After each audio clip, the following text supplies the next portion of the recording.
그 2장 6절부터 3장 6절의 내용이 사사기가 가지고 있는 어떤 종교적, 신학적인 백그라운드를 알려줍니다. 그래서 2장 6절부터 3장 6절까지 이야기 전체는 사사기가 앞으로 어떤 패턴으로 진행될 것인지를 보여주는 부분입니다. 아까 말씀드렸듯이 사사기의 패턴은 먼저 하나님 앞에 범죄함에서 시작합니다. 여러분, 그러면 우리가 하나님 앞에 범죄한다 라고 말할 때 그 범죄의 내용은 뭘까요? 다양한 것이 있을 수 있겠죠. 그러나 사사기서는 대체로 하나님 앞에 범죄한다라는 말의 의미는 거의 항상 우상숭배와 관련이 있습니다. 그래서 2장 11절부터서도 이스라엘이 여호와의 목전에 악을 행하여 바알들을 섬기며 이렇게 이야기하죠. 그리고 13절에 가면 또 그들이 여호와를 버리고 바알과 아스타롯을 섬겼다 이렇게 말하고 있습니다. 그래서 이스라엘의 범죄의 본질은 바알과 아세라를 섬기는 것과 긴밀하게 관련이 있습니다. 그래서 아마 이후에 사사들의 이야기에 이스라엘이 또 여호와의 목전에 악을 행하였다라고 할 때 그 악이 뭘까 고민할 필요가 없어요. 아마도 그 악은 핵심적으로 원리적으로 그 악의 본질은 바알 숭배와 관련이 있을 거라고 우리가 추정을 하고 이야기를 진행하면 되겠습니다. 그래서 우상숭배와 관련이 있고요. 그리고 우상숭배를 한 근본적인 이유를 표현하자면 아까 말씀드렸듯이 자기들이 생각하기에 풍요, 번영을 이루는 방법을 찾는 것입니다. 그래서 하나님 율법을 모르지 않습니다. 그래서 나중에 보면 심지어 자기들이 악행을 하는 부분에 있어서도 하나님의 율법을 갖다 대고 있거든요. 정복전쟁 할 때에도 나중에 다른 거 할 때도 그 형태들을 보면 여호수아에서 나오는 여호수아의 정복전쟁의 이미지들을 자꾸 가져옵니다. 그걸 자기들이 리마인드하고 그것을 사용하고 있다는 뜻이 되겠죠. 그렇게 한 이유는 기본적으로는 번영, 부요, 그 땅에서 잘 먹고 잘 사는 것입니다. 그러면 그 땅에서 잘 먹고 잘 살기 위해서 선택한 행동들이 바알 숭배입니다. 바알 숭배의 본질은 여러분 그냥 하나님처럼 바알 섬기고 그냥 예배하는 의식으로서의 바알 숭배가 아닙니다. 바알 숭배의 본질은 아주 기본적으로 농경 문화와 관련이 있습니다. 그래서 바알 숭배에 그리고 바알의 그 삶과 죽음, 부활 이런 그 사이클들이 있거든요. 바알 신화에 나오는 그런 사이클들을 따라서 가나안 땅에 농사가 지어집니다. 비가 내리게 되고 곡식이 자라게 되고 하는 그런 거죠. 그렇기 때문에 바알 숭배를 선택한 것은 하나님보다 여기가 더 낫다 이런 차원이 아니라 하나님을 섬기고 있지만 농경 문화에서 우리가 잘 모르는 정착 사회를 살아야 되잖아요.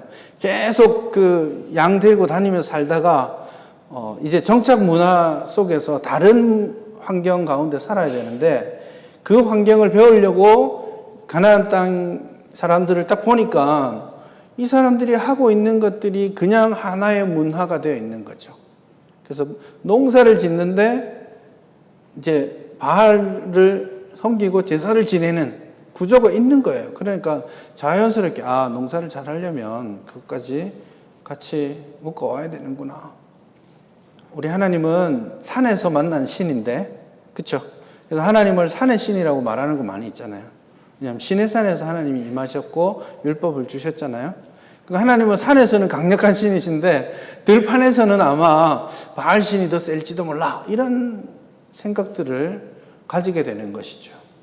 그래서 바알 신이 풍요를 원하는 농경 문화에서 바알 신이 등장하게 됐고 그 바알 신을 선택하고 나니까 결국 삶에도 하나님이 원하지 않는, 그리고 바알 숭배에 있어서 본질적인 영역이 되어 있는 거룩한 부정까지 들어오게 되는 겁니다.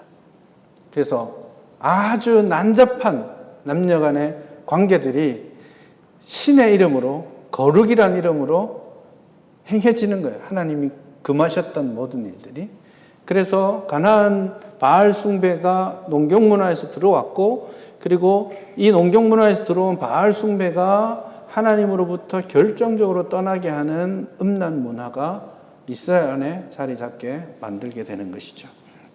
그래서 이 바알 숭배는 굉장히 중요한 본질적인 형태입니다. 실제로 여러분 모세오경을 보시면 모세오경이 사람들 따라서는 1500년대 쓰여진 게 아니고 나중에 쓰여졌다고 하는 사람도 많이 있거든요. 굉장히 많이 있어요. 학자들 중에서도. 그런 사람들이 해결하기 어려운 주제 중에 하나가 바알 숭배 사상입니다. 이스라엘 역사에 있어서 이 사사시대 이후로부터 바알 숭배는 완전히 가나안 전체를 지배했고 그 당시 문화 자체를 지배했던 하나의 일종의 유비쿼터스한 그런 거예요. 심지어 이집트에 가도 바알 숭배 사상이 있습니다. 그렇기 때문에 모세오경 안에 바알 숭배에 대한 어떠한 언급도 나오지 않거든요. 그거는 해결해야 될 중요한 숙제입니다. 제가 볼 때는 이 바알 숭배에 대한 개념이 창세기부터 모세오경까지의 고대성을 입증하는 중요한 증거가 되어야 되지 않겠나 생각할 정도입니다. 어쨌든 이 바알 숭배가 이 사사기 초반에 등장하게 된 것이죠. 실제로 바알이라는 그 신화 자체는 그 고대 가나안 한 14세기, 15세기 전후에서 생기기 시작해서 이스라엘과 온 그 지역 전체에 중요한 내용이 되었거든요.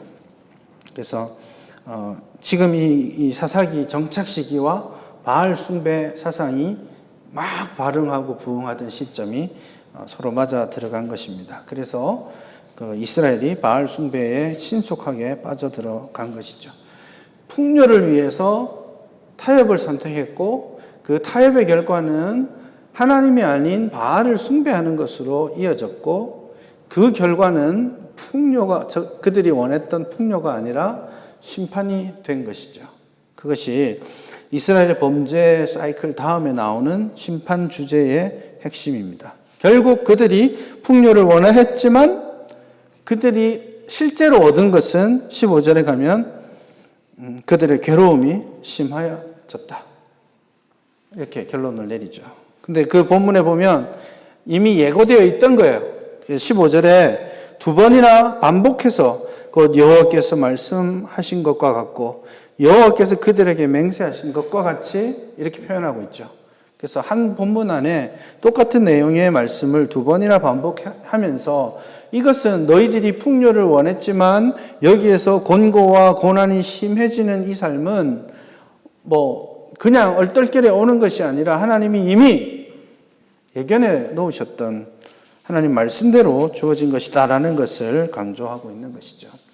그리고 나서 이제 16절서부터는 하나님께서 사사들을 세우셔서 노략자들의 손에서 구원을 하게 하셨습니다. 그러나 사사들은 영원한 해결책이 아닙니다. 사사들은 특정한 장소를 위해서 특정한 시간대에 특정한 사람에게 한시적으로 주어진 것입니다. 그래서 왕처럼 세습되지 않습니다. 그렇죠? 그래서 하나님이 직접 어떤 사람을 부르시면 그가 그 순간에 그 자리에서 그 지파를 위해서 일하는 겁니다. 그게 다이죠. 그래서 사사들을 순간적으로 세우셔서 구원하셨으나 그것이 완전한 해결책이 아닌 것은 사사들로 말미암아서 이스라엘의 평안과 안정이 주어지는 것이 아니라 하나님의 말씀에 순종함으로써 주어지는 것이라는 기본 전제가 여기에 있기 때문이고, 그 다음에 사사들조차도 여러분 사사로 세움 받았으니까 되게 신앙적으로 훌륭한 사람일 거야 라는 생각을 하죠. 그런 기본적인 전제 정도는 해주고 싶지 않나요? 그렇죠? 그러나 그렇지 않습니다. 하나님께서 일하시는 방식에 하나님께서 주권을 가지고 계시죠. 그래서 여러분 지금도 마찬가지입니다. 하나님께서 어떤 특정한 시점에 어떤 사람을 통해 큰 역사가 일어났잖아요. 그러면 우리가 하나님의 역사에 집중하지 않고 와 대단하신 분이야 라고 생각하는데 사실 아닙니다. 여러분 참 말하기 미안하지만 한 시대의 훌륭한 목회자고 교회의 부흥을 이끌었던 많은 분들이 지금 입에 담기 부끄러울 정도의 그런 모습들이 있잖아요. 그건 한시적으로 하나님께서 어떤 시점에 사람을 쓰실 수 있지만 그것 자체가 그 사람의 어떠함을 증명하는 것은 아닙니다. 그 사사를 하나님이 세우셨지만 심지어 17절에 보면 그들이 그 사사들에게도 순종하지 않고 사사들도 온전한 존재가 아닌 것입니다. 그래서 세우셨을 때 하나님이 사사들과 함께 하셨지만 사사들의 시대가 지나가고 나면 또한 이스라엘은 하나님을 떠나는 이 패턴을 계속 반복하고 있는 것입니다. 그럼에도 불구하고 이스라엘의 불순종은 더 심해지고 있는 것이죠. 온전한 해결책이 아닙니다. 17절에 보면 조상들이 행하던 길에서 속히 치우쳐. 예전에는 사사들이 구원하고 40년간 평화를 이루고 그가 죽으면 또 범죄하고 이랬잖아요. 최소한 사사가 죽을 때까지는 멀쩡하게 살아있었단 말이에요. 멀쩡하게 신앙생활을 했단 말이에요. 그런데 나중에 가다 보니까 사사들이 이스라엘의 타락을 조장합니다. 기드온이 에봇을 만들어서 자기 집에 세워둡니다. 그 사람들이 와서 에봇을 음란하게 섬깁니다.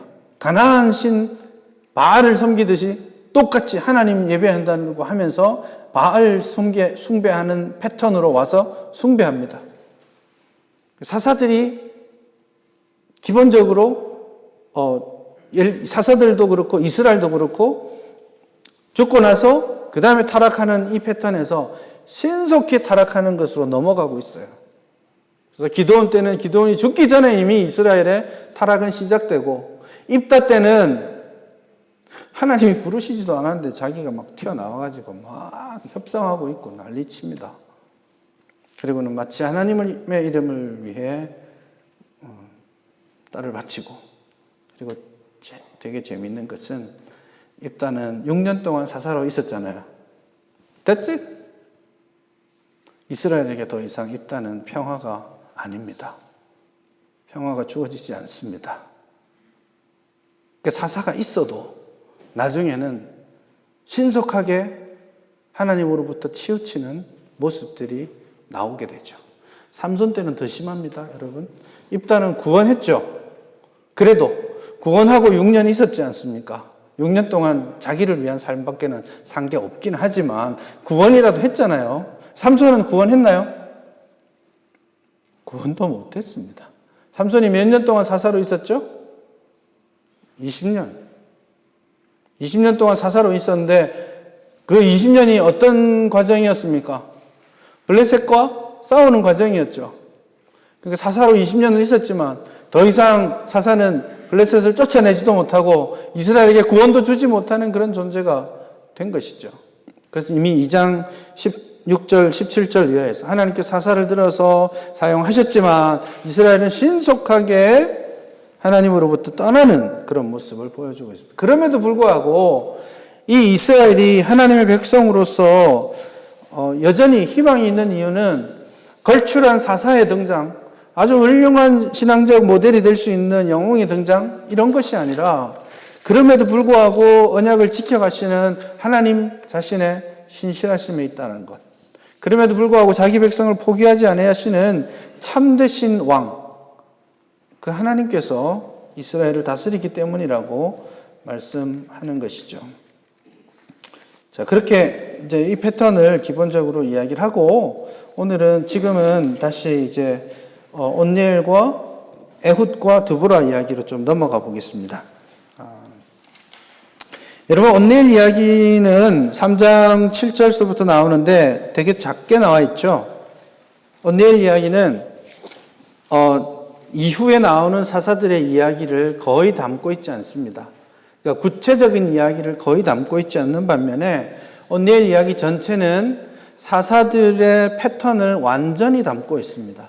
그래서 표현하자면 이 온니엘은 모델 사사와 같습니다. 그래서 온니엘의 모습을 보면서 사사들의 이야기 패턴의 원형이 이렇구나, 이 정도 알고 넘어가시면 되겠습니다. 그런데 이 온니엘은 아까 1장에서 나왔던 인물이죠. 자, 이스라엘이 악을 행했을 때 누가 심판자가 되었죠? 3장 8절에 보면 하나님이 진노하셔서 메소포타미아 왕 구산 리사다임의 손에 파셨다.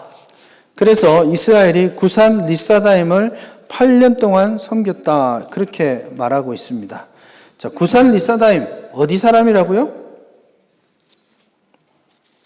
어디 사람이요? 메소포타미아 사람. 살짝 좀 고민이 되는 부분이죠. 히브리어 자체로 볼 때는 여기가 메소포타미아가 맞을까 하는 질문이 드는 대목입니다. 메소포타미아라는 말의 히브리어는 표현하자면 아람 나하라임 이런 뜻입니다. 아람 나하라임. 그걸 이제 일반적으로 메소포타미아라는 말입니다. 나하라임은 리버가 아니라 리버. 강의 소위 쌍수입니다. 페어. 우리 콧구멍 둘, 눈 둘, 귀 둘 하듯이 페어 오브 이런 뜻이거든요. 그래서 두 개의 강 사이에 있는 땅을 말하는데 일반적으로 고유명사로서는 아람 나하라임이 메소포타미아를 뜻합니다. 그러나 우리가 질문해 봐야 될 숙제는 뭐냐면 지금 온니엘은 어디에 정착했죠? 1장에 따르면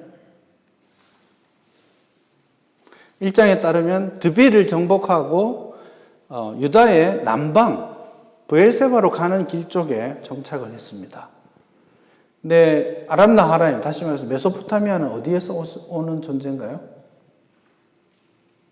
메소포타미아는 남쪽에 있는 게 아니고 저기 메소포타미아에서 오려면 이렇게 와서 북쪽의 모든 지파를 다 거쳐서 가장 밑에 있는 온니엘을 만나야 돼요. 그래서 이것은 그림상 좀 말하기가 애매합니다. 그래서 여기가 실제로 메소포타미아를 뜻하는지는 고민해 봐야 될 숙제인 것 같아요. 말장난이 여기 들어 있습니다. 여러분 보세요. 구산, 리사다임, 아람, 나하라임. 느낌 있으세요? 구산, 리사다임. 구산이라는 것은 떼고 리사다임이라는 말은 아람, 나하라임이라는 말하고 같습니다. 의미가 같다는 말이 아니고 문법적으로 아까 말한 a pair of 쌍수입니다. 그래서 구산 리사다임 from 아람 나하라임 이런 겁니다. 그래서 여기서 언어 유희를 담고 있는 그런 부분이 있기 때문에 제가 볼 때는 저는 조심스럽게 아람 나하라임이 메소포타미아라고 번역하기보다는 다른 찬스가 있지 않을까 생각은 하긴 합니다. 뭐 이게 해석이 대단히 중요한 건 아니고요.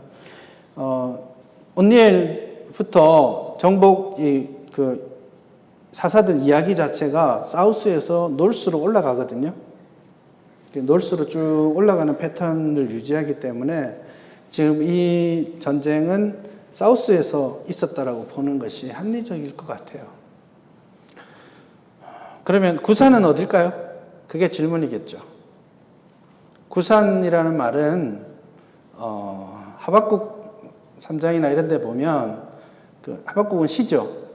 3장 7절에 보면 구산을 이야기하면서 에돔을 이야기합니다. 여러분 근데 에돔이라는 말과 아람이라는 말은 굉장히 다른 것 같죠? 굉장히 다른 것 같지만 히브리어 단어로서는 아주 비슷합니다. 이 에돔 할 때 D하고 아람 할 때 R, 이 두 단어는 히브리어를 공부하는 사람이 쓱 보면 아주 혼동하기 쉬운 글자입니다. 거의 비슷하게 생겼어요. 그래서 에돔과 아람 사이에 어떤 편집적 실수가 있었지 않나 싶기는 해요. 대단히 중요한 것은 아닙니다. 그러나 어쨌든 구산 리사다임이 무슨 뜻이냐면 두 배로 악하다 이런 뜻입니다. 쌍으로 나쁜 놈 이런 뜻이에요. 이 사람 원래 이름은 아니겠죠. 원래 이름이 아니라 이스라엘이 악을 행하였더니 두 배로 악한 놈한테 맞았다. 뭐 이런 뉘앙스의 표현이 있죠. 그래서 언어 유희가 여기에 의도적으로 들어가 있는 것이 아닌가 생각할 수 있겠습니다. 어쨌든 사우스에서부터 가장 남쪽에서부터 이제 점점 올라가는, 그리고 밖에서부터 안으로 들어오는 그런 관계가 좀 있습니다. 이스라엘을 압제하는 사람들, 민족들의 이야기입니다. 그래서 이 기본적인 모델 사사 온니엘 이야기를 토대로 해서 그 다음부터 뭐가 빠지고 있는지를 잘 살펴보는 것이 좋겠죠. 에훗, 고독한 승리자라고 제가 표현을 했는데요. 사사 온니엘에 이어서 에훗 이야기가 나오는데 12절서부터 보면 에훗 이야기는 30절까지 이어집니다. 그런데 이 에훗 이야기는 아주 굉장히 재밌는 이야기입니다, 진짜로. 그래서 여기 안에 굉장히 다양한 문학적인 장치들이 많이 들어있는 그런 이야기죠. 아무튼 에훗은 에글론을 만납니다. 자, 여러분, 근데 에글론이 어느 성읍을 점령하죠? 13절에 보면 이스라엘을 쳐서 종려나무 성읍을 점령합니다. 여러분, 종려나무 성읍은 어느 도시죠? 종려나무 성읍은 어느 도시입니까?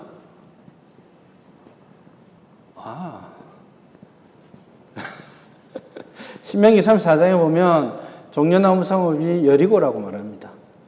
그러니 모압 에글론이 여리고를 친 거죠. 자, 밑에서부터 위로 올라가고 있어요. 헤브론 드빌 지역이고 이제는 이스라엘의 중부 쪽으로 올라가고 있는 것이죠. 자, 여기서 모압에서 요단 동편으로 해서 딱 들어와서 여리고를 점령합니다. 자, 여러분, 여리고가 점령당했다 이렇게 말한 거 아니에요?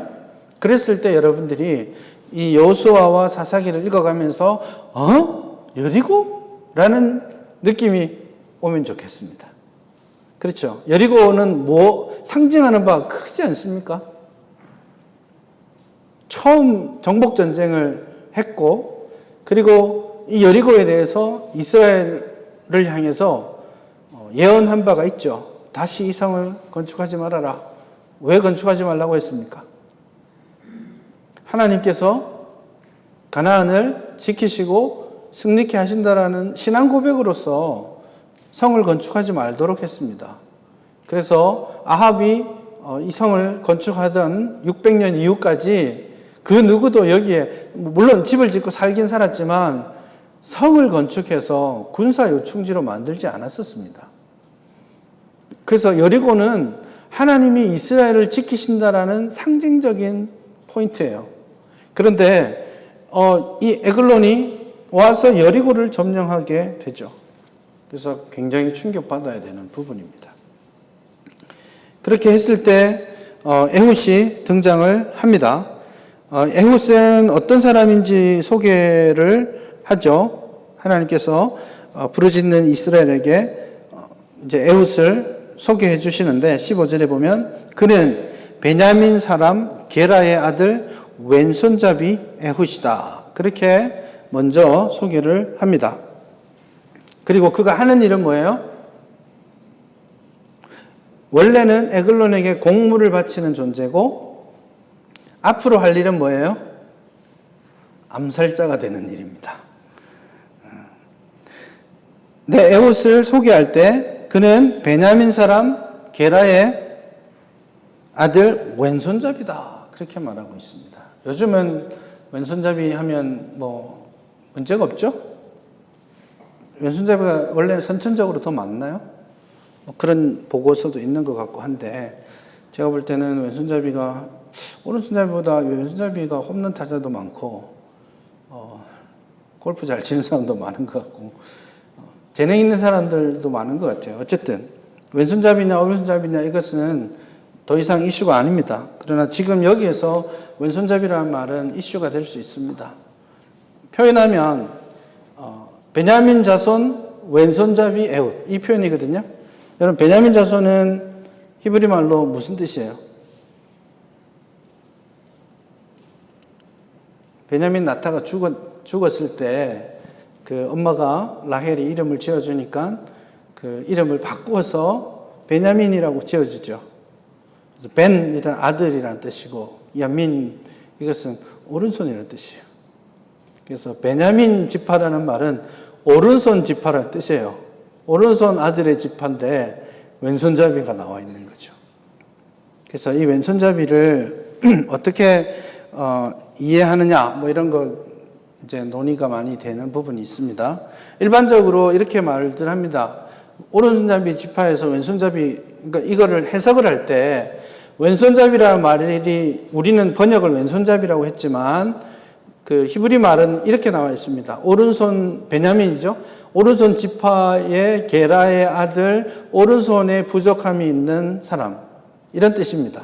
그래서 왼손잡이라고 표현하지 않고 오른손에 부족함이 있는 이런 표현입니다. 그래서 거기에 기초해서 이 사람이 오른손에 장애가 있는 사람이 아닌가, 그렇게 생각하는 사람들도 있습니다. 하지만 어떻게 보면 베냐민 지파에게 있어서 왼손잡이는 특별한 의미가 좀 있습니다. 여러분, 20장에서 전쟁이 일어났잖아요. 그때 이 베냐민 지파의 주력 부대가 어떤 사람들이었어요? 700명의 특공대가 있었죠.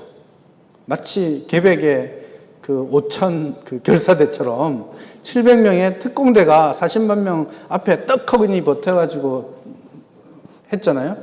그 700명의 특공대를 묘사할 때 그들은 다 왼손잡이다.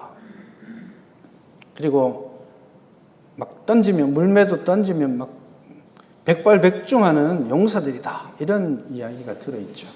그래서 사사기 전체 안에서 왼손잡이라는 말이 가지는 뉘앙스는 아이러니하게도 좀 용사, 이런 개념이 많습니다. 특공대, 이런 개념이죠. 그런 맥락이 있기 때문에 아이러니입니다, 여기에. 사실 에훗 이야기나 드보라 이야기 안에 굉장히 많은 아이러니가 있거든요. 그래서 용사인데 곡물 바치고 앉아있는 그런 역할을 하고 있는 거죠. 그래서 왼손잡이 에훗이 이제 에글론에게 갑니다. 곡물을 바치러 갑니다. 그리고 에훗이 길이가 한 규빗 되는 좌우의 날선 칼을 오른쪽 허벅지 속에 찹니다. 자, 오른손잡이가 아니라 왼손잡이죠.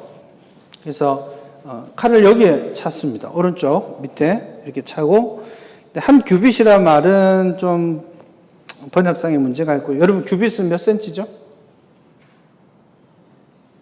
요만큼이죠?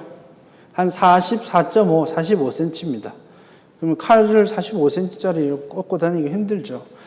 여기 히브리어 자체는 규빗을 뜻하지 않습니다. 한 30cm 정도 되는 그런 칼을 말하는 단어인데요.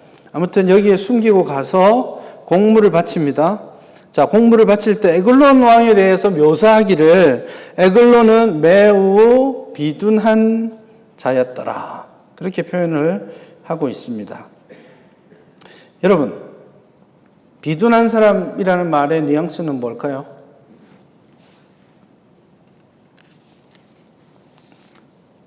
영어로 치면 팻이 많다고. 그러면 이제 21세기 문화에서는 팻이 많다라는 말은 좀 걱정스러운 느낌이 있죠. 저희 어머니가 가끔 전화하면 항상 하시는 말씀. 살찌면 안 돼. 더 이상 살찌면 안 돼. 이렇게. 운동하니? 이렇게 말씀하세요. 그래서 저한테는 어머님이 딱 전화를 받으시면 준비하고 있습니다. 대답을 얼버무리고 넘길 준비를 막 하고 있죠. 심판의 날입니다. fat이라는 말은 조금 부정적인 뉘앙스가 현대인에게 있지만 옛날에는 뚱뚱하다는 말은 무슨 뜻일까요? 옛날에는 뚱뚱할 틈이 없었어요. 그래서 뚱뚱한 사람은 잘 먹고 잘 사는 복 받은 사람입니다. 여자가 뚱뚱해요. 그러면 신부감으로 최고였어요. 예전에는. 여기서 fat이라는 말을 너무 21세기적 사고를 가지고 비둔하다 하는 게 물론 부정적인 뉘앙스가 들어있지만 fat하다는 말 속에 굉장히 긍정적인 의미도 들어있습니다. 이게 지금 에훗 이야기가 지금부터 펼쳐내는 그 두 가지 의미를 계속해서 전달하면서 이거냐 저거냐 이거냐 저거냐 이러면서 말놀이를 계속합니다. 문학적으로 치면. 에훗이 비둔하다라고 했는데 여러분 그건 잘 먹고 잘 살아서 비둔하다는 말이기도 하지만 fat이 있다라는 말은 어떻게 보면 다르게 말하자면 하나님께 바쳐지기 가장 좋은 재물이다 이런 뜻이기도 해요. 여러분 레위기 보면 fat을 하나님께 드리잖아요. 그래서 이게 더블 미닝이기도 해요. 그래서 칼을 가지고 왔죠. 그리고 나중에 에훗이 에글론에게 돌아와서는 제가 한 가지 말할 게 있습니다. 이렇게 이야기하니까 에글론이 다 물러보내고 자기는 탁 서죠. 죽을 준비를 하는 거예요. 그래서 탁 죽이죠. 그래서 그 죽임이 그냥 암살당해서 죽은 이미지도 있지만 에훗이 그를 하나님께 드렸다라는 뉘앙스도 들어가게 되죠. 그리고 에훗이 와서 제가 중요한 말할 것이 있습니다 라고 했을 때 이게 표현하자면 에훗이 당신께 드릴 말이 있습니다 이런 거죠. 여러분 히브리 말로 말씀, 말이라는 말은 다바르라는 뜻인데 이 단어가 말이라는 word라는 뜻이기도 하지만 굉장히 자주 thing이라는 뜻이기도 합니다. 어떤 것. 그래서 지금 제가 어떤 것을 주러 왔습니다. 이렇게 했을 때 더블 미닝이 들어있는 거예요. 뭘 주러 온 거예요? 에훗은 뭘 주러 온 거죠? 칼을 주러 왔잖아요. 띵으로 말하고 에글론은 뭘로 들었어요? 말씀으로 들었죠. 그래서 에글론은 신의 계시를 받아서 에훗이 돌아왔다라고 느끼고 있어요. 그래서 벌떡 일어나잖아요. 왜 일어났을까요? 왕인데 계시를 받으려고. 그러나 죽기 딱 알맞는 각도로 서준 거죠. 그래서 이게 더블 미닝입니다. 나는 띵을 주러 왔는데 그는 그 월드로 받은 거죠. 그리고 그런 이제 뉘앙스가 여기 계속 들어오는데 19절에 보면 자기는 길갈 근처 돌 뜨는 곳에서 돌아왔다 이렇게 말하죠. 여러분 이게 돌 뜨는 곳은 번역을 어떻게 해야 될지 잘 모르겠지만 돌아와서 하나님의 명령을 받들어서 왕께 드릴 게 있습니다라고 말했잖아요. 그럼 여기서 어디서 돌아왔느냐 하면 돌 뜨는 곳에서 돌아왔죠. 그래서 에글론이 이 돌 뜨는 곳에 대한 오해를 한 겁니다. 돌 뜨는 곳에서 돌아왔다는 말은 어떤 뉘앙스일까요? 에훗에게서는 가서 사람들 보내고 돌아온 자리예요. 지게표가 있는. 그러나 돌 뜨는 곳은 실제로 에글론에게는 어떤 의미가 있느냐면 신탁이 있는 곳이에요.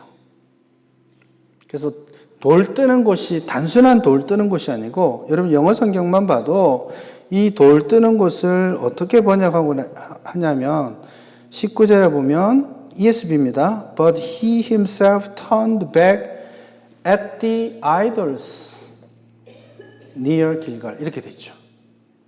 그러니까 길갈 근처 우상들이 있는 그곳에서 돌아왔다라고, 신상이 있는 곳에서 돌아왔다라고 말을 하고 있죠. 그래서 이 에글론이 오해를 하는 것이죠. 그리고 나서 에훗이 왼손을 뽑아서 오른손 허벅지에 있는 칼을 뽑아서 왕의 몸을 찌릅니다. 자, 에훗이 원래 어떤 사람이었다고요? 왼손잡이. 20장의 말로 치면 용사였던 거죠. 그래서 한 방에 쭉 끝장을 냈습니다. 왕의 몸을 찌르고 칼자루가 등까지 이어졌고 칼을 몸에서 빼내지 아니하였으므로 기름이 칼날에 엉겼다. 이렇게 돼 있죠. 이 번역 실수입니다. 이것은. 그리고 에훗이 도망쳤습니다. 신하들이 왔습니다. 문이 닫혀 있으니까 신하들이 무슨 생각을 했죠? 주인이 발을 가리나 보다. 이렇게 말합니다. 발을 가린다는 말은 일종의 유페미즘인데 응가한다 이런 뜻입니다. 아니 뜬금없이 왜 그런 생각을 했을까요? 냄새가 났죠. 밖에서 냄새가 난 거죠. 그래서 이 번역 실수라는 거예요. 22절을 보면 칼을 그의 몸에서 빼내지 아니하였으므로 기름이 칼날에 엉겼다라고 되어 있는데 이것은 기름이라고 번역할 수 있는 게 아니고 응가입니다. 그래서 22절 영어 성경을 보면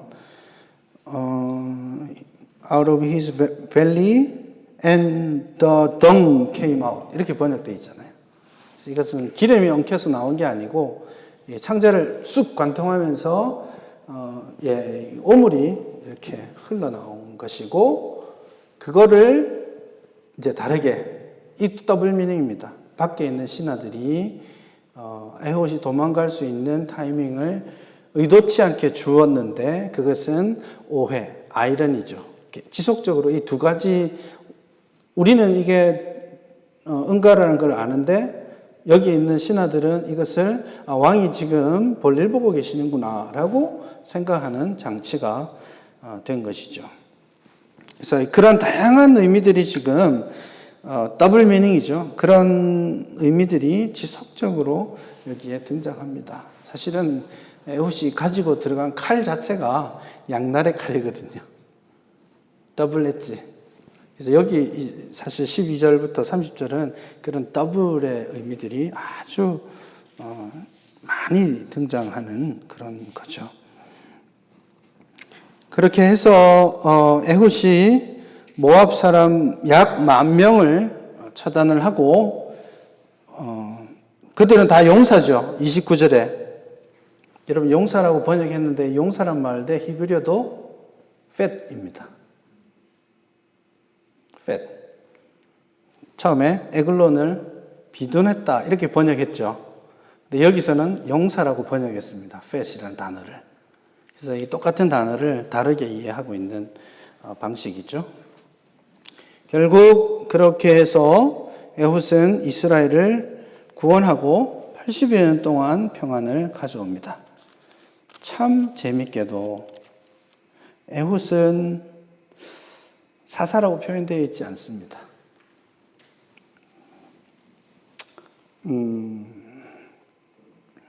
드보라도 사사라고 표현되어 있죠.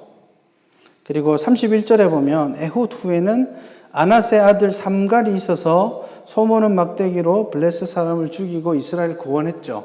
사사죠. 그러나 여기서도 사사라고 표현하지 않습니다.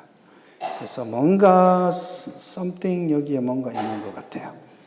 근데 아이러니들이 뭐랄까 아주 의외의 하나님의 이미지들이 여기에 많이 들어 있습니다.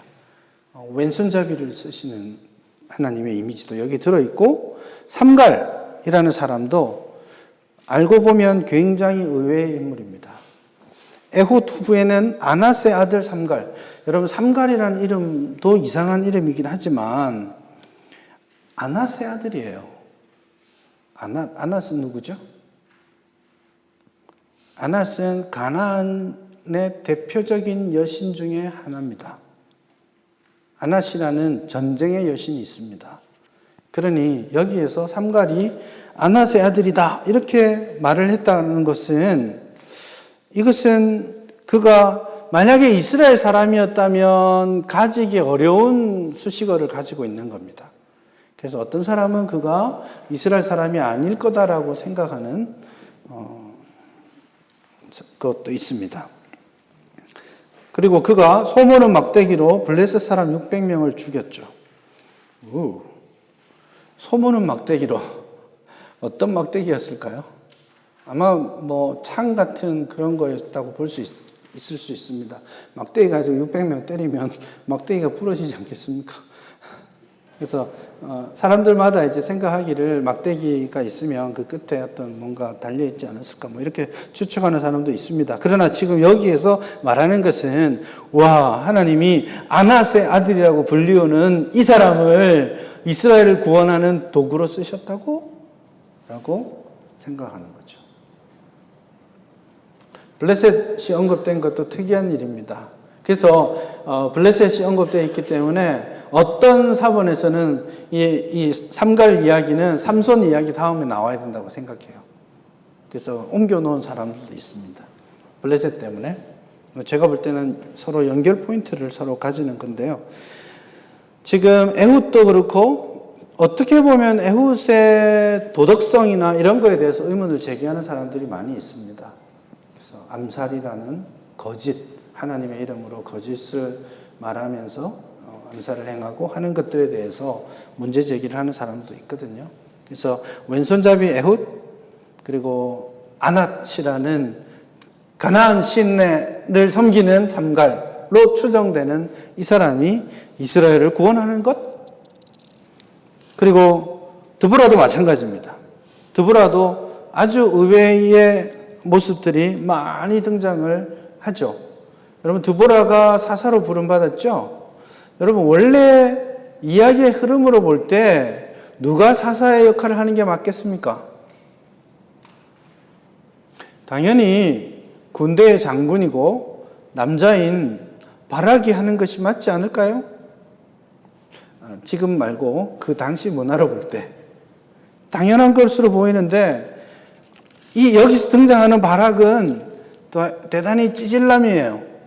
되게 찌질한 인간처럼 행동합니다.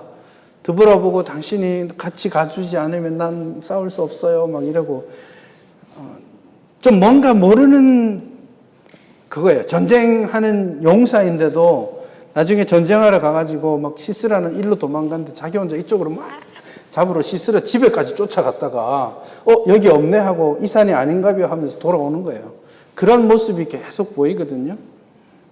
그래서 사장에서도 하나님께서 일반적인 기대치를 무너뜨리고 의외성의 하나님이 주권적으로 당신의 일을 위해서 누구든지 사용하실 수 있다는 것을 드보라 이야기에서도 우리에게 명확하게 보여주는 그런 대목입니다.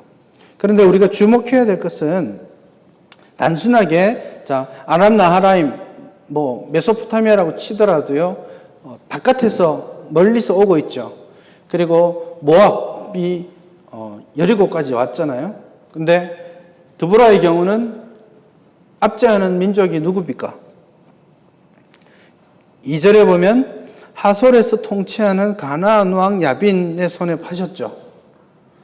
가나안 왕 야빈입니다. 자, 여러분, 가나안 왕이 있나요? 있습니까? 가나안은 그 지역을 통칭하는 이름입니다. 민족을 말하는 이름이죠. 가나안에 7족속들이 있고 그 여러 족속들이 가나안의 각 지역에서 그 시티를 다스리는 왕들입니다. 그래서 그 지역 전체에 대한 어떤 주권을 가지고 있는 것이 아니에요. 그러니까 이 야빈이 어디의 왕이에요? 원래는 하솔을 통치하는 하솔의 왕입니다. 여호수아서에 나와 있던 인물이죠. 동일 인물은 아니지만 아마 그가 하솔에서 자신의 그 잃어버렸던 하솔 왕국의 주권을 찾기 원하는 사람이 일어난 것이죠. 그럼 우리가 여기서 주목해야 될 것은 이스라엘을 압제하는 민족이 점점 안으로 들어오고 있다라는 거예요. 메소포타미아에서 왔죠. 혹은 에돔에서 왔습니다. 그리고 바로 옆 모압에서 왔죠. 이제는 어디로 왔습니까? 가나안 땅 안에서 왔습니다. 그리고 그는 하솔 왕이라고 불리우기보다는 가나안 왕이라고 불리우기를 원했습니다. 그래서 더 이상 그러니까 외국의 어떤 공격에서부터 이 공격이 점점 안에까지 더 심각해지고 있다는 것을 그림으로 보여주는 그런 내용이라고 하겠습니다. 그리고 그는 시스라라고 불리우는 군대 장관을 데리고 있습니다. 야빈 왕은 철병거 900대가 있습니다.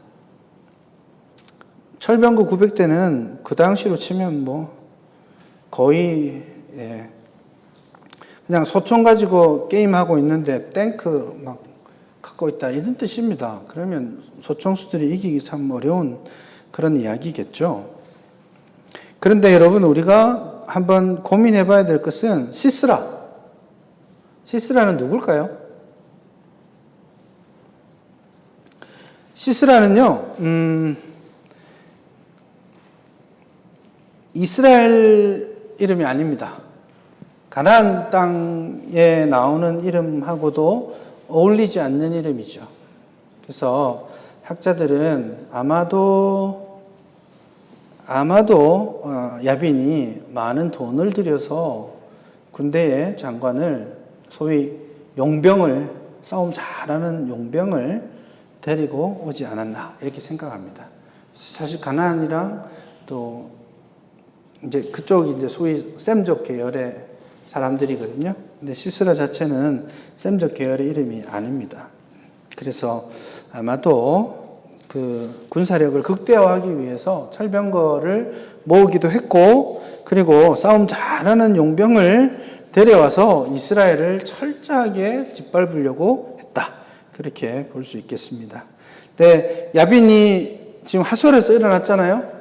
지금 사우스에서부터 중부로 하솔은 저 납달리 지역 있죠. 여러분 지도를 한번 보시면 나올 텐데요. 그 위에까지 지금 놀스로 올라가고 있는 그런 모습을 보여주고 있습니다. 그럴 때 하나님께서 드보라를 세우셨죠. 드보라는 어떤 사람입니까? 4절에 보면 랍비돗의 아내 여선지자 드보라 이렇게 표현되어 있죠. 랍비돗의 아내 누굴까요? 랍비돗은 누굴까요?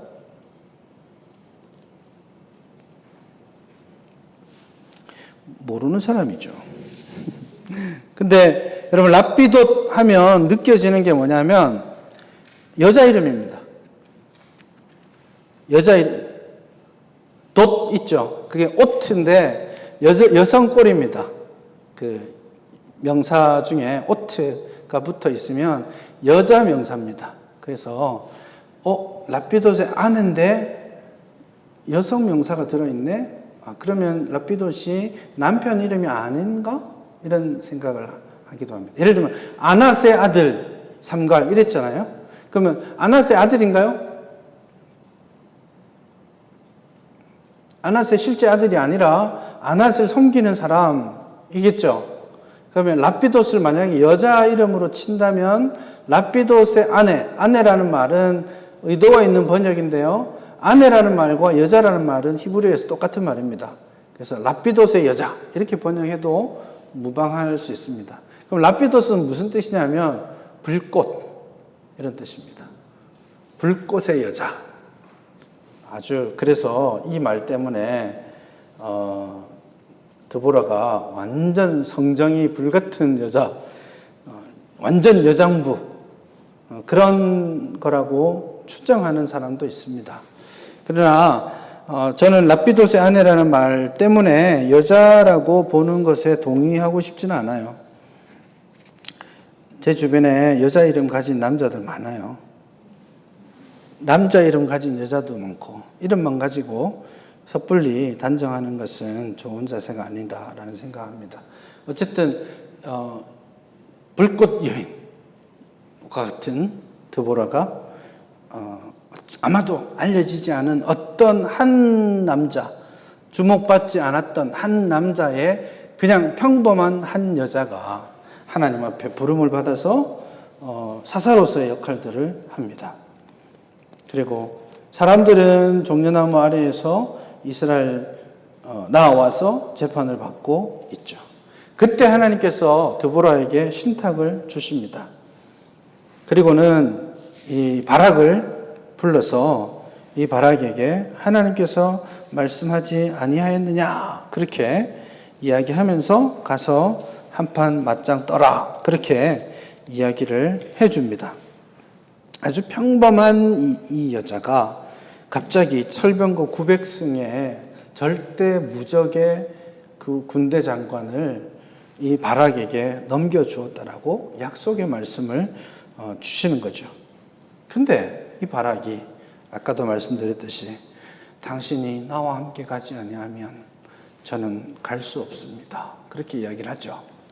네, 여러분 이걸 어떤 이미지로 받아들여야 될까요? 어떤 남자 같아요, 이 사람? 바락은 용사였죠. 군대 장군이었고 실제로 용사였습니다. 그리고 실제로 전쟁 영웅으로서 전쟁을 집행했던 사람이기도 합니다.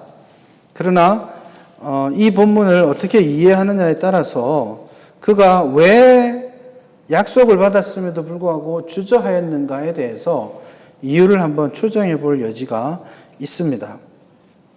8절을 보면 아까 말씀드렸던 만일 당신이 나와 함께 가지 아니하면 내가 가겠지만 함께 가면 내가 가지만 당신이 함께 가지 아니하면 나도 가지 않겠습니다라고 말을 하니까 드보라가 같이 가겠다. 그러나 영광은 너에게 있지 않고 여자가 가진다. 뭐 이런 이야기를 했는데 이게 이제 궁금했던 것 같아요. 고대 사람들부터. 그래서 여러분 70인역이라고 히브리어를 헬라어로 번역했던 그 70인역을 보면 70인역이 실제로 예수님 당시에 구약 성경의 그 번역본입니다. 예수님이 실제로 쓰셨을 책, 제자들과 바울이 다 썼던 70인역이 그런 건데 70인역에는 이 8절에서 내가 당신이 나와 함께 가지 아니하면 나도 안 가겠습니다 라고 말하면서 그 뒤에 한 센텐스를 더 해놨습니다. 왜냐하면 하나님이 언제 당신에게 말씀하실지 모르잖아요. 이렇게 이야기를 했습니다. 그래서 하나님의 사자가 언제 나에게 승리를 줄지 알지 못하는 상황에서 내가 당신을 데려갈 수밖에 없습니다. 이겁니다. 그래서 아마 바락이 하나님의 약속을 불신앙했다기보다는 어떻게 이해를 하는 게 좋냐면 그 당시에 하나님의 말씀에 임함, 하나님의 계시의 창고가 드보라 외에는 없었다라는 뜻이 되어 있습니다. 그래서 약속을 주셨는데 혹시 하나님이 이날이다, 여기다, 저기다 말씀해 주시면 드보라가 가서 내가 하나님께 말씀을 받았어 하고 탁탁탁 해주면 맞짱을 뜨겠는데 이게 오늘인지 내일인지 어디로 가서 싸워야 될지 이런 것들을 확신을 못하는 거죠. 그래서 이것은 어떤 단순한 찌질남의 맥락보다는 하나님의 계시의 말씀을 받지 못하는 사람의 모습. 그래서 그 계시의 유일한 수납자인 드보라를 데려가고 싶은 그런 욕심들인 거죠. 자, 그러면 드보라가 뜻밖의 말을 합니다. 같이 가겠지만 영광은 여인의 손에 주어질 것이다. 이렇게 말씀을 하잖아요. 자, 바락이 이 이야기를 들었을 때에 이 여인은 누구였을까요? 누구라고 추정될 수 있을까요?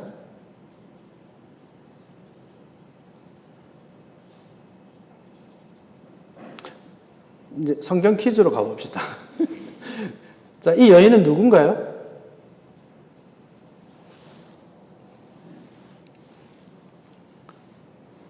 보통 모르시면 성경을 뒤져보실 텐데 다 저를 보고 계시는군요.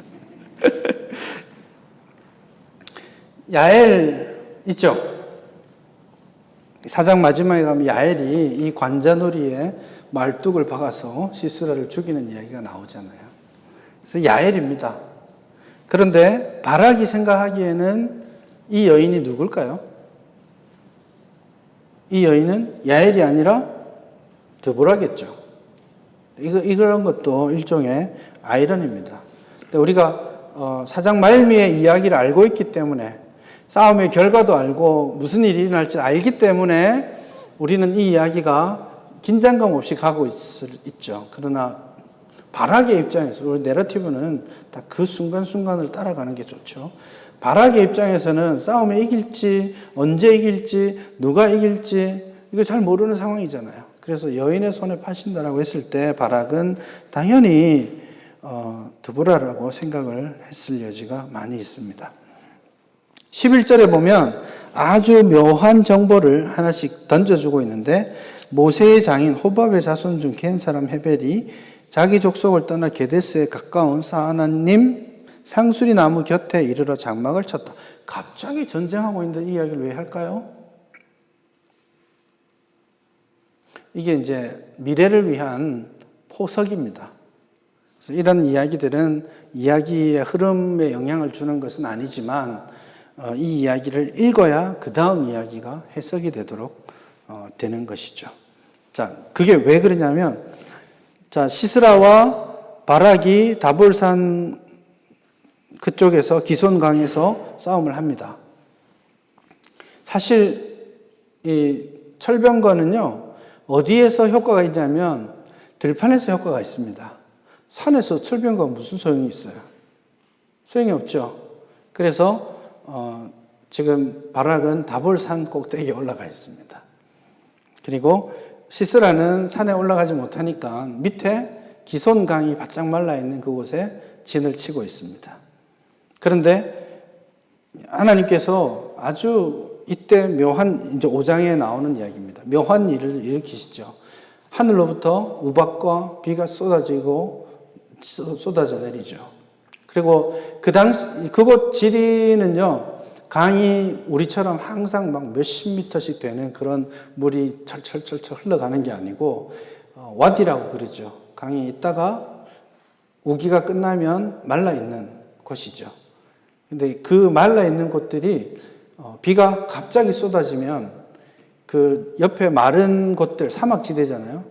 아주 거침없이 물이 그 와디 쪽으로 쏟아집니다. 그러면 소위 캠핑하다가 피할 길 없이 휩쓸려가는 사람들 있잖아요. 그런 것처럼 와디에서 갑작스러운 비를 만나면 아주 곤란한 상황이 생깁니다. 그것 때문에 이스라엘에게 있어서 물은 항상 생명의 상징이기도 하고 심판의 상징이기도 해요. 그래서 여러분 뉴욕 메트로폴리탄 이런 데 가시면 그 메트로폴리탄 그 뮤지엄 있잖아요. 가보셨어요? 가보셨어요? 안 가보셨군요. 예, 안 가도 돼요. 가시면 그 주전 한 2800년 가까이 되는 되게 진귀한 그 상이 하나 있습니다. 그 당시 고대 수메르 문명의 구데아라는 그 사람의 산인데, 그 상을 보면 이 사람이 물병을 이렇게 탁 쥐고 있어요. 딱 이렇게 앉아서 물병을 쥐고 있는데, 여기에 물이 이렇게 흘러가는 부조가 있습니다. 양쪽으로 물을 흘리는 그것뿐만 아니라 여러분 고대 근동에 나와 있는 그런 구글링 해보시면 그런 물이 이렇게 흘러가는 장면 많이 나옵니다. 그게 뭐냐면 물은 없어서는 안 되는 곳이잖아요. 없어서는 안 되는 것이죠. 물이 있어야 생명이 있는데 그건 한쪽이고, 또 이 한쪽은 항상 물은 심판, 재판이 됩니다. 그래서 참 미개한 거인데, 옛날 히타이트 문명이나 이런 데 보면 이 물을 가지고 심판을 행하는 그런 사람들이 많습니다. 그래서 되게 배우자의 부정이 의심스럽잖아요. 그러면 이 배우자를 제사장이랑 데려가서 강에다 던져요. 던지고 이 강에서 살아나오면 무죄고 빠져 죽으면 심판을 받은 거예요. 그게 워터 오딜이라고 말하는 건데 그런 문화들이 굉장히 많았었어요. 그리고 실제로 그런 게 민수기에 나오기도 합니다. 이 여자 아내의 부정이 의심스러우면 뭐 죄를 어떻게 해가지고 마시게 하고 막 이런 이야기 나오죠. 그게 일종의 고대 근동의 워터 오딜, 물로 심판을 행하는 관습하고 관련이 있죠. 그래서 이 기손강에 물이 쏟아져 오는 것은 그 당시 시스라가 사실은 비가 올 때가 아니기 때문에 전혀 예측치 못했던 그런 상황들을 만났고 철병거잖아요. 그러니 이 철병거가 갑작스럽게 물이 쏟아져 내려오는 거기에서 아무런 기능도 하지 못하고 오히려 망치는 게 되죠. 그래서 철병거를 버리고 도망을 칩니다. 실제 시스라가 있던 곳은 하로셋 학고임이라는 곳입니다. 그쪽으로 도망칠 걸로 예상했는데 그래서 시스라가 도망친다라는 것을 보고 이 바락이 하로셋 학고임 쪽으로 쫓아갑니다. 거기까지 쫓아가고 대신에 시스라는 걸어서 어디로 갑니까? 겐 사람 야엘에게 가죠. 그리고 야엘이 이 사람을 영접하죠. 근데 딱 느낌으로 봤을 때는 시스라가 우리 편이다라고 느꼈던 것 같아요. 그렇죠? 근데 우리 편일까요? 아닐까요? 시스라가 제대로 평가한 거예요? 아니죠. 결과적으로 아니죠. 그러나 내러티브 자체는 여기에 긴장이 있습니다. 왜냐하면 11절에 아까 미리 정보를 주었다고 했죠. 그 미리 준 정보에 따르면 모세의 장인 겐 사람 헤벨이 자기 족속을 떠나 게데스 어쩌고저쩌고 이르렀죠. 17절에 가면 겐 사람 헤벨의 아내 야엘의 장막에 이르렀는데 하솔 왕 야빈과 겐 사람 헤벨 집에 뭐가 있다고요? 화평이 있죠. 이 두 가지 아이덴티티가 있는 거예요. 이 사람은 가나안 왕 야빈하고 친한 사람이죠. 그런데 이 사람은 모세와 관련이 있는 사람입니다. 이 두 가지 정체성이 11절과 17절에 나타나 있죠. 그러니까 실제로 여러분 이 그림을 있는 그대로 한번 그려보면 전쟁이 났습니다. 한 남자가 시스라가 여자의 집에 갔습니다. 여자가 들어오십시오 해서 무슨 일이 났습니다. 자, 이 사실을 바락은 알까요? 모를까요? 모르죠. 그리고 나서 똑같이 그 집에 바락이 문을 두드립니다. 여자가 들어오세요 합니다. 긴장입니다, 이게. 내러티브를 우리가 결론을 다 알고 읽어가기 때문에 재미가 없는데 이야기 흐름을 따라가면 이 여자는 정체성이 분명하지 않아요. 모세와 관련이 있는 사람이기도 하지만 가나안 왕과도 친한 사람이죠. 누구 편일까요? 그걸 말하지 않는 거예요. 내러티브는 실제로 사건이 일어날 때까지. 그렇게 해서 시스라가 그곳에서 죽임을 당하고 어쩌면 이 바락이죠. 바락도 들어가면서 어쩌면 확신하지 못한 가운데 들어갔을 거라고 추정할 수도 있겠습니다. 그렇게 해서 결국 시스라가 죽게 되고 이스라엘의 가나안 왕 야빈을 몰아내는 그런 승리를 하게 되었습니다. 그러나 전공은 엉뚱하게도 야엘이 차지하게 되었습니다. 자, 여러분 다시 말씀드립니다. 사사기는 이거 되게 중요하게 생각해야 됩니다. 야엘을 하나님이 쓰셨죠? 야엘은 신앙인인가요? 그게 아이러니입니다. 특히 사사기에 하나님의 영이 임하니까 삼손에게 하나님의 영이 임하잖아요. 그래서 삼손이 아주 하나님의 영을 받은 훌륭한 사람이라고 착각하시면 안 돼요. 하나님이 쓰시는 것이 자유로우신 것이지 그 사람의 어떠함과 신실함이 그 일에 사용됨을 결정하는 건 아니에요. 그게 이 앞부분에서 지속적으로 보여주는 아이러니입니다. 겐 사람 헤벨 야엘 이 사람 아주 아이덴티티가 하나님의 백성인지 심지어 믿음을 가진 사람인지 민족적 정체성에 대해서도 아주 모호하게 성경은 언급을 하고 있습니다. 그럼에도 불구하고 하나님께서 이 야훼를 통하여서 하나님께서 당신의 도구로 사용하셨습니다. 그래서 하나님께 사용받는다라는 것이 곧 영적 탁월함을 말하는 것은 아니다. 이거 되게 조심해야 되는, 지금도 마찬가지입니다. 대단히 조심해야 되는 부분입니다. 근데 실제로 여러분 여기에서 바락과 시스라의 전쟁 장면은 아주 작게 나와 있습니다. 실제로 무슨 전쟁이 어떻게 일어났는지 본문은 강조해서 말하지 않고 있죠. 그 이야기는 5장 시단락에서 좀 더 분명하게 이해할 수 있게 되는데, 그런데 5장 시단락은 좀 관점이 많이 다른 측면이 여기에 있습니다. 왜냐하면 5장에서는 이 전쟁의 결과물을 가지고 노래를 부르는 거잖아요. 근데 이 노래는 하나님이 하셨다라는 것을 강조하는 노래입니다. 그래서 실제로 4장에서는 전쟁에 대한 이야기가 별로 나오지 않지만 5장에서는 하나님이 어떤 일을 하셨는지를 지속적으로 강조하고, 그리고 그 하나님에 대한 찬송을 본문에서 담고 있습니다. 그런데 여기서 우리가 사사기의 전체 흐름이 있다고 했잖아요. 그 흐름 안에서 이 5장을 보게 되면 왜곡이 더 분명하게 드러났다라는 것을 알게 됩니다. 그게 여러분 이 5장 이야기의 한가운데 있는 이야기가 뭐냐면, 이 지파는 우리를 도왔고 저 지파는 어쨌고, 그런데 싸울 때 이 지파는 안 나왔고 저 지파는 헛짓했고, 저 지파는 먹고 사는데 반가웠고 저 지파는 내일 아니라고 들판에서 필이나 불고 놀았다. 이렇게 써놨어요. 그게 이 이야기의 한가운데 있는 이야기입니다.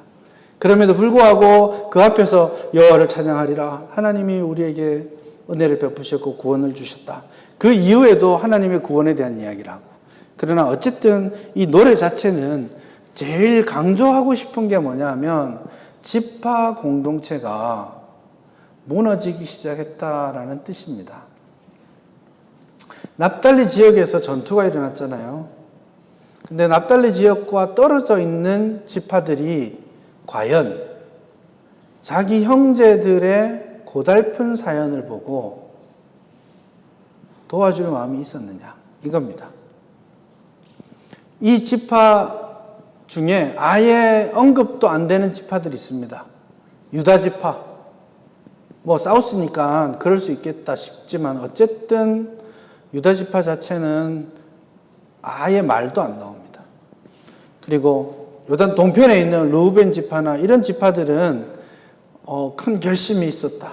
안 가기로 결심하고 그냥 형제가 살든 죽든 난 좋아. 그냥 나는 내 꼴 먹이고 내 양 키우고 그렇게 하면 좋아. 저쪽 해변가에 있는 아셀 지파에 대해서는 전쟁이 옆 동네에 있는데 내 형제가 지금 철병구 900성에 산이 중리하고 있는데 자기는 야 잠깐만 지금 무역선 들어올 때야 하고 배 타고 나가서 무역한다고 지금 돌아다니고 있고 그러고 있다라고 오늘 본문이 이야기하는 거죠. 그래서 지금 이 5장에 나오는 이 노래 안에 숨겨진 중요한 한 사실은 이스라엘의 지파 공동체적 성격이 현저하게 떨어졌다. 하나님이 원하시지 않는 길로 가고 있다. 자기들 먹고 사는 일에 그렇게 충실하고 결과적으로 하나님이 세우신 공동체 전체에 대한 관심이 사라지고 있다. 이런 뜻입니다. 그래서 여러분 4장에서 온 이스라엘 하다가 5장 지파 이야기로 넘어가면서 이스라엘 이야기 안 하기 시작합니다. 이스라엘이라고 부르는 이름 자체가 사라지기 시작해요. 아주 슬픈 대목이죠. 여러분 여호수아 1장 12절부터 나와 있는 이야기를 보면 르우벤 지파, 갓 지파, 므낫세 반 지파가 여호수아와의 정복 전쟁을 할 때 여호수아가 가나안 동편에 그 자기들의 땅을 차지하고 나서 정복 전쟁을 갈 때 이 사람들이 어떻게 했어요? 같이 왔잖아요. 같이 와서 6년 반 동안 집에 돌아가지 않고 전쟁했습니다. 무엇을 위해서? 뭐 얻어갈 게 있나요? 아니에요. 나중에 갈 때 여호수아가 전리품들을 풍성하게 챙겨주긴 했지만 6년 반 동안 집에 자식들, 아내, 부모님들 다 내두고 어떻게 해요? 저쪽에서 누가 공격해 오면 어떻게 해요? 방법 없잖아요. 그런데 하나님께 맡겨드리고 하나의 공동체를 이루기 위해서 형제를 위해 1장 12절 이하에 보면 형제보다 앞서 싸웁니다.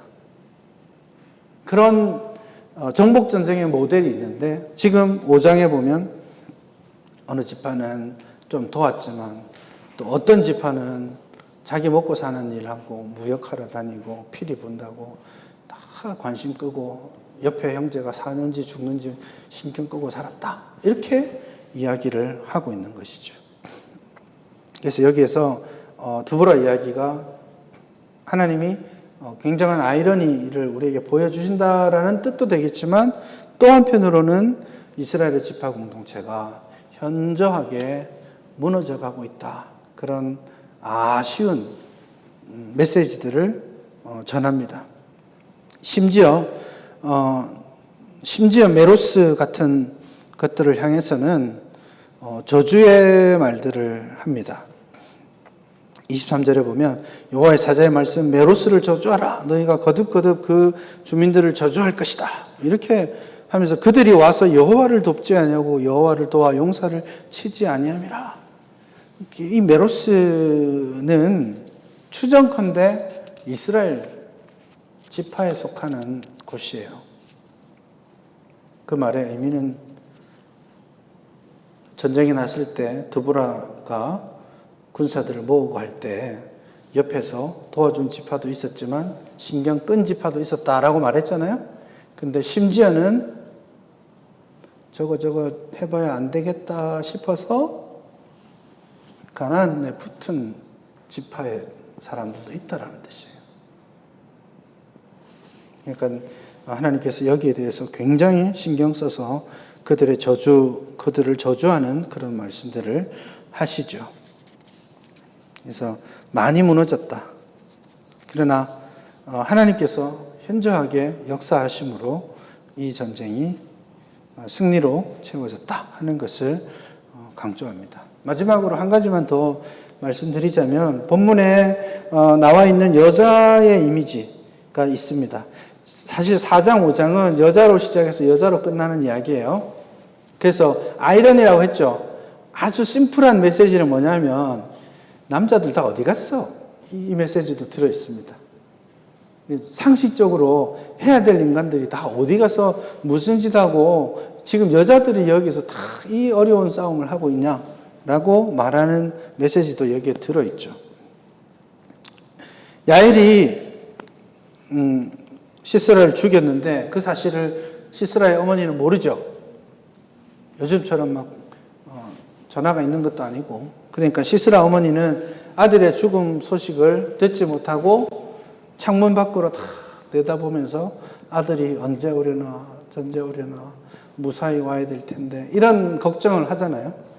그런 걱정을 하니까 여자들도 막 이야기하고 그렇게 이야기하는데 이 엄마가 이런 말을 합니다. 30절에 보면 그들이 어찌 노량물을 얻지 못하였으랴 그것을 나누지 못하였으랴 사람마다 한두 처녀를 얻었으리로다 이렇게 이야기를 합니다. 그래서 와서 아마 전리품을 가지고 승리할 거야 라는 기대를 보이는 건데 재미있는 표현을 한 것이죠. 사람마다 한두 처녀를 얻었으리로다 이렇게 이야기를 하죠. 여기 처녀라는 말은 너무 번역을 좋게 해놓은 번역입니다. 여기서 쓰고 있는 히브리어 단어는 자궁이라는 뜻입니다. 자궁이라는 뜻이에요. 그래서 이 표현 자체는 가나안의 여자를 보는 이미지가 들어있는 것이죠. 그래서 여자의 이미지가 처음에 우리가 악사 이야기에서 시작했잖아요. 그 악사 이야기에서 여자의 이미지가 아주 현저하게 왜곡되기 시작하는 장소이기도 합니다. 그래서 뭐랄까 지금 이 가나안 여자가 자기 아들을 생각하면서 여자에 대한 이미지를 드러냈는데 가나안화된 여자 이미지인데 여자는 뭐예요? 그냥 일종의 성적 도구인 거예요. 그냥 자궁일 뿐이에요. 그렇게 소개를 한 것이죠. 이게 드보라가 한 말은 아니에요. 가나안의 문화입니다. 그런데 가나안의 이야기들을 살짝 여기서 소개하고 여성 이미지에 왜곡이 있죠. 악사가 아닌 가나안 이미지의 여성상이 여기 나왔죠. 그런데 나중에 19장, 20장에 가면 거기에 나오는 노인이 그 레위 첩을 내주니 많이 하잖아요. 사건이 있었을 때 기부해서 그때 이야기며 전쟁할 때 베냐민 지파 사람들을 대하는 이스라엘 총회의 어떤 개인이나 지파의 이야기를 넘어서 이스라엘 전체 총회가 모여서 하는 이야기에서도 여성상이 가나안화되어 있어요. 악사의 여성상이 아니라 한두 자궁이라고 말했던 이 가나안 여자의 여성상이 나중에 이스라엘 지파 안에 있는 여성상으로 자리를 하게 되는 것이죠. 그래서 이 큰 흐름 속에서 이미지들이 어떻게 변화되어 가는지를 우리가 주목하는 것은 대단히 중요한 일이라고 생각합니다. 심지어 이스라엘 사람이 아닐지도 모르는 사람, 심지어는 다른 신을 섬기는 사람일지라도 하나님께서 당신의 백성들을 위해서 사용하시고 그들을 통해서 하나님께서 당신의 신실하심을 드러내고 계신다라는 것이 본문의 기본적인 관심이라고 말할 수 있겠습니다. 그래서 본문 자체는 의외성의 하나님, 그러나 신실하신 하나님, 그 메시지들을 오늘 5장까지가 우리에게 전달해주고 있다고 말씀드릴 수 있겠습니다.